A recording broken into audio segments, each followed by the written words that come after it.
నమస్కారం గురుగారు. ఆశీర్వచనం తల్లి. గురుగారు, ఇంట్లో పెళ్లి గాని ఆడేవారు ఎట్లా ఉండాలి, ఎలా నడుచుకోవాలి? శ్రీ మహాగణాధిపతయ నమః. ఐం మహాసరస్వత్యే నమః. శ్రీ లలితాంబికాదేవియే నమః. అమ్మ, ఇంట్లో పెళ్లి కాని ఆడపిల్లలు ఎలా ఉండాలి అంతేనా? మంచిదే ప్రశ్న. పూర్వకాలము పెళ్ళైన కొత్తలో లక్ష్మీదేవి బుద్ధులు అని నేర్పించేవాళ్ళు.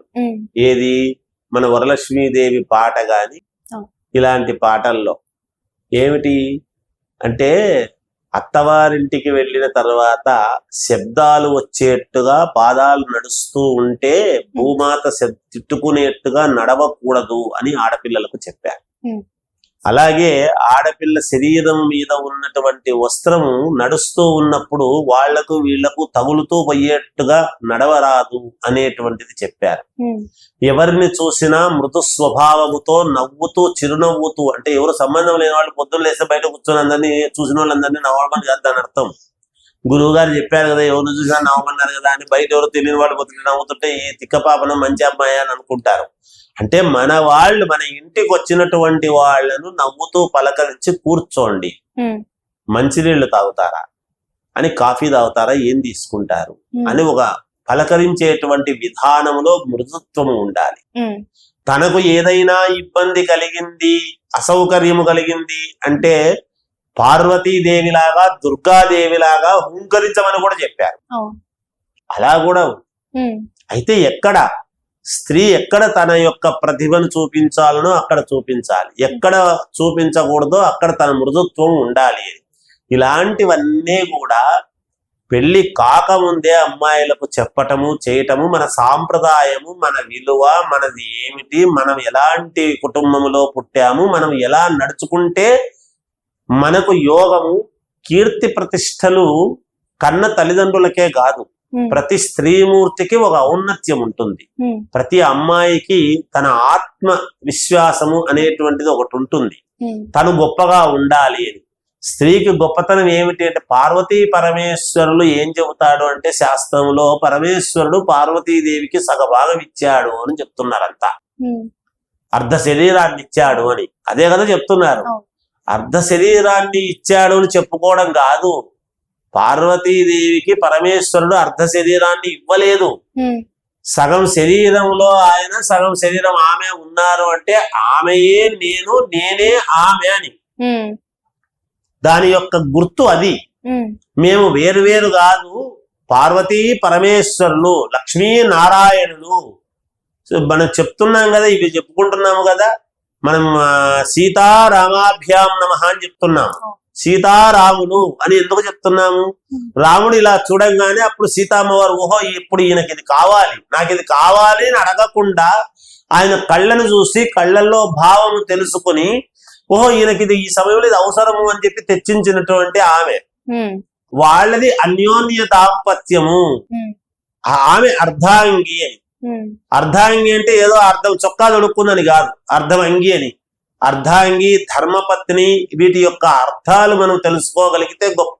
అలా ఉండేట్టుగా ఎక్కడ గురుగారు మేము బానే ఉన్నాం కానీ మా ఆయన ప్రతిరోజు వచ్చి నా మీద విసుక్కుంటున్నాడు, చేస్తున్నాడు అంటే సహనముతో ఓర్పుతో మార్చుకోగలిగినటువంటిది స్త్రీమూర్తి.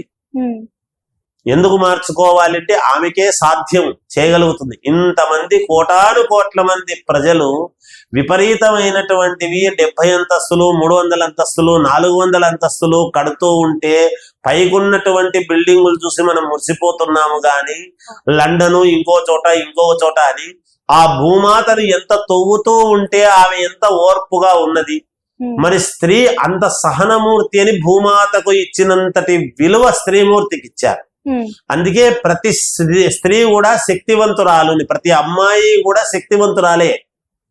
ఆమె పోను పోను పోను పోను ఇంతింతై వటుడింతై మరియు తానింతై నభోవింతై అన్నంతగా ఎట్లయితే పెరుగుతూ వస్తుందో శుక్లపక్ష చంద్రుని వలె అంటే మామూలుగా ఇప్పుడు శుద్ధములో ఉండి పౌర్ణమి నాడు చంద్రుడు నిండు చంద్రుడు ఎలా అయితే అవుతాడో ఆమె పూర్ణ కళలతో ఎదుగుతూ వస్తుంది స్త్రీ.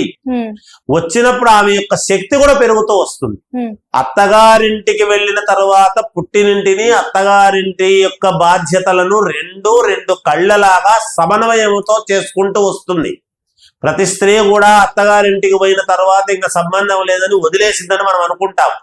అరే నా తమ్ముళ్ళు ఈ సమయంలో ఏం చేస్తున్నారో, మా అన్నలు ఏం చేస్తున్నారో, ప్రతి పండగ వచ్చినా ఖచ్చితముగా హృదయాంతరాళాల్లో నా తల్లి నా పుట్టిల్లు కూడా బాగుండాలి అని మొక్కుకోకుండా ఉండేటువంటి స్త్రీ ప్రపంచంలో లేనే లేదు.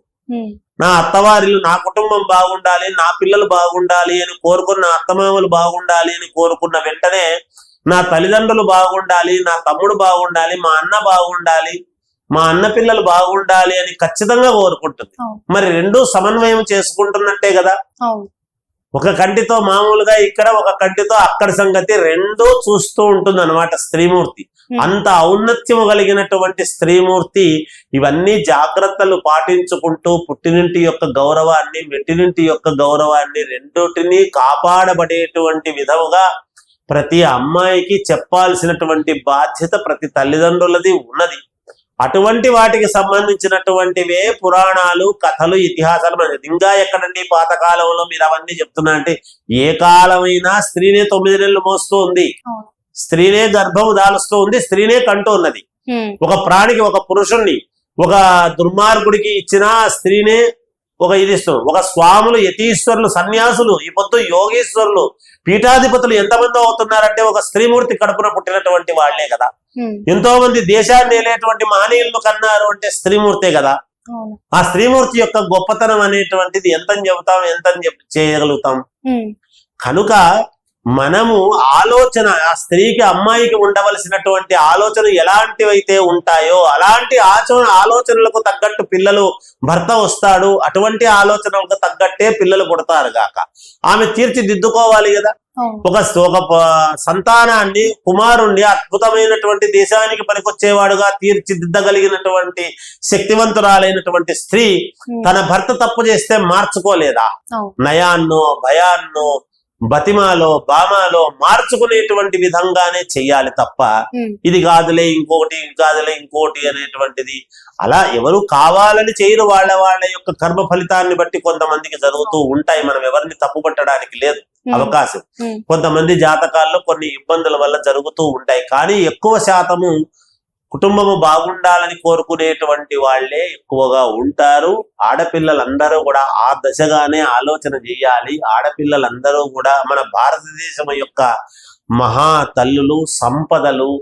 బంగారం తర్వాత బంగారము, ప్లాటినం కంటే విలువైనటువంటిది భారతదేశంలో ఏమిటి అంటే స్త్రీ, ఆడపిల్లలు. ఆడపిల్లలే మొట్టమొదట విలువైనటువంటి వాళ్ళు. వాళ్ళకి ఎంత బంగారం తూచినా తూగదు. ప్రపంచంలో ఉండేటువంటి బంగారు షాపులన్నీ తూచినా ఒక స్త్రీమూర్తి ముందు ఎందుకు పనికిరాదు అని నాకున్న. స్త్రీకి అలంకారం అవి కావచ్చు కానీ వాటికి స్త్రీ అలంకారం కాదు కదమ్మా. స్త్రీకి బంగారు అలంకారం అవుతుందేమో గాని బంగారానికి స్త్రీ అలంకారం కాదు. ఇక్కడే తెలిసిపోయింది కదా. అందువలన జాగ్రత్తగా ఆడపిల్లలందరూ కూడా మహాతల్లులు, అమ్మవారి స్వరూపులు అందరూ బాగుండాలి అని పూర్ణమైనటువంటి నా కోరిక తల్లి. ఓకే గురుగారు, చాలా చక్కగా వివరించారు. ధన్యవాదాలు. జయోస్తు.